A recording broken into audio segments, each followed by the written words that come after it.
Okay, we're going to do part two of aggression. So, part one of aggression, of the aggression episode, I talked about aggression in more of a broad and logical sense of that particular behavior. And in the last episode, we determined that aggression is basically a strategy. Okay, it's a strategy to resolve conflicts or to communicate something, whether that is to address competition or whether that is to to communicate something, right? Competition, assert dominance or control of resources, so on and so forth. So if you want more details on what we talked about in the previous episode, which has a more general and a more I don't want to say accurate, but a more specific sense of the word, that's where I go. That's what I go over in that episode. It's 26 minutes in which I just talk about aggression, and I use definitions by a few different sources, and one of those sources, from a very reputable person who has studied this subject and has studied behavior for a very long time, big part of his life. But anyway, so in this episode, what I want to do is I want to talk a little bit about aggression in a slightly different sense, and I'm still going to address one of the common overused terms when it comes to aggression. This is very, very commonly used in in dog training. A lot of dog trainers, a lot of pet owners will say this, and I'm going to be addressing this here in a second. But if you haven't checked out my books yet, just make sure you go to Amazon. Just on the search bar, make sure you type in William Garrido, Garrido, and I got 3 books on there. Follow me on YouTube, Facebook, Instagram, and subscribe to the podcast so that you can stay up to date with more episodes. I love sharing. I love talking about things that I feel very connected to, and dog training is one of those things. It's something that I'm very, very passionate about. Dog training is my passion. That's the brand, and you're gonna find that in YouTube. Again, YouTube, Instagram, Facebook, and the podcast, all the same name. Dog training is my passion. All right, so now let's go over this topic of aggression in a little bit more detail. The one thing that you hear quite a bit of, you hear this a lot, is this: aggression is rooted in fear, or all aggression comes from fear. This is something that is very overused in dog training. I've been hearing this for a very long time. Ever since I started researching dog training, okay, before I even became a dog trainer. This is something that I've heard about, and at some point, when you don't know, you're like, oh, I didn't know that. So the dog is doing that because it's fearful. And I've read articles that say this, that, deep down it is really just rooted in fear. That the reason an animal is being aggressive is just because of fear. That deep down there is fear. Now I want to address this from a logical perspective, okay? And we're going to piggyback off of the previous episode. Again, aggressive behavior is a strategy. It does accomplish things. It's natural, okay? Based on the previous episode, we determined that aggression is a natural behavior. There is nothing wrong with an animal that displays aggression. There's nothing wrong with the human that displays aggression. You could show aggression and it would make perfect sense under the right set of circumstances. Aggression is not bad. It's just something that you do in response to something, or something that you do in order to resolve some sort of conflict, or in order to cope with a particular situation. It is perfectly normal. You look at animals, this is what they do.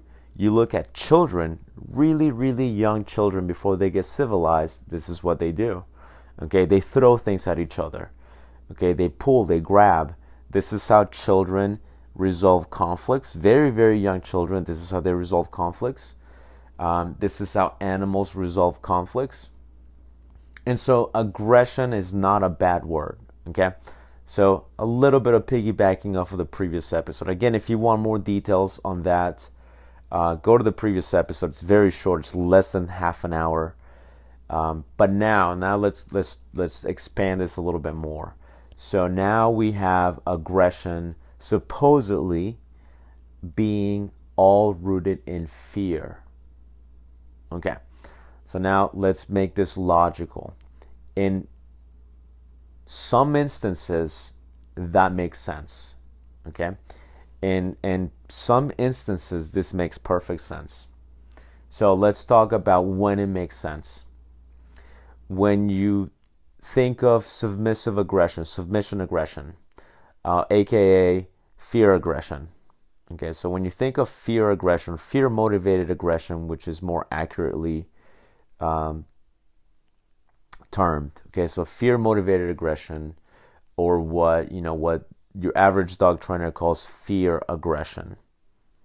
Which, side note, if you think about fear and aggression, they're incompatible terms. They technically don't go together.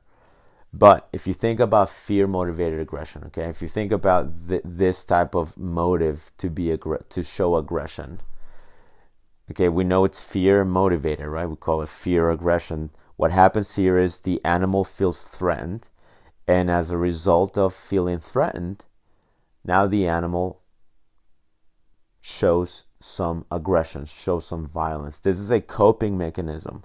This is where the animal now feels defensive. And if the animal feels defensive, there definitely is some fear going on here. Because you have some fear going on here. You now have a strategy that makes sense. The strategy is, I'm going to show some violence so that I can create space. Okay, so that I can survive, so that I could preserve myself. I'm going to show some aggression. I'm going to show some violence here. Okay, so when that happens, yes, fear motivated aggression makes sense. That you could say is triggered by a feeling of uncertainty, where the animal now feels like in order to preserve itself, it has to come up with this strategy. It has to do this to preserve itself. Makes perfect sense. Another instance in which this makes sense is, you could say, in resource guarding. Okay? Resource guarding is a complex topic in itself. This is certainly something that I can go over in more detail later. But resource guarding, okay, this is when you have food aggression. It's not always food. It could be other things too. Anything that the dog considers valuable. But in resource guarding, you could say now there is competition. So you have a resource, and now you have a conflict, which is who is in control of this resource. Right now you have competition. You have the animal that is eating. Okay, just for simplicity's sake, let's say that's what it is. It's just food. And the animal is eating. Now there is another animal that is now looking to compete for that resource, for that food. Now you could say that the animal that is eating will start resource guarding. And we could look at this and go, well, the reason he's now showing aggression, the reason he's showing teeth, the reason he's guarding is because you could say there is this feeling of maybe slight fear that the dog's not going to get to eat, the animal's not going to get to eat. So in order to eat, in order to preserve itself, now it has to compete for this very valuable resource. Now in the process of competing for this valuable resource, there's going to be some aggression, and the animal is doing this in order to preserve itself, in order to eat, so that it gets to eat. So you can look at resource guarding and say the same thing, and it would make sense. Okay, in that instance, you could say, well, the animal is now showing food aggression because this is deep down rooted in fear. Okay, that makes sense. Okay. Let's say, for instance, now you have different types of aggression. Let's touch on a couple now where fear, we can definitely logically say, is not the motivator here. When you have frustration, okay, when you have frustration aggression. So when you have frustration aggression, or when you have redirected aggression, which I'm going to explain these very quickly in as brief manner as I can. Frustration aggression is when the animal has some sort of barrier. Okay, this is why it's also called barrier aggression or leash aggression. When there is some sort of a barrier, something that prevents the animal from getting to something it's directed its attention to. And because now there is something preventing it from getting there, now there is a barrier, whether it's a fence, whether it's a leash, whatever it is. Now the animal gets frustrated, the dog gets frustrated. In that process of being frustrated, it starts to kind of lash out in frustration. Okay, this is the equivalent, not to humanize or anything, but this would be the equivalent of like having a little child, and the child is trying to reach for some candy, and you're telling that kid you can't get that candy, right? Or you're telling that kid, hey, no, little Johnny, we can't do that right now. Little Johnny starts getting frustrated, and in the process of getting frustrated, he starts lashing out a little bit. So that would be like the equivalence of frustration aggression or barrier aggression, or also known as leash aggression. This is when there's a barrier, something preventing the dog from getting to whatever it's directing its attention to. And now in that frustration mode, the dog starts kind of lashing out. Okay, so here you could safely say that there is no fear. The dog is not afraid by the presence of the fence. And I'm sure some of you guys have seen these videos where you see dogs going at each other when there's a fence, but when the fence goes out of the way, when the fence gets out of the way, the dogs are back to normal. The fence comes back in, they they start getting frustrated, they start barking, showing teeth. When the fence goes away, they're back to normal. Okay? Logically here, you can't look at that and go, there is fear here. You can't. There is no fear there. The dog's not afraid of the fence. The dog is not afraid of that leash pulling him back, preventing him from going to wherever he wants to go. That's not fear. Logically, you can't look at that from a logical standpoint and say, wow, that dog is afraid. Okay, so that's one.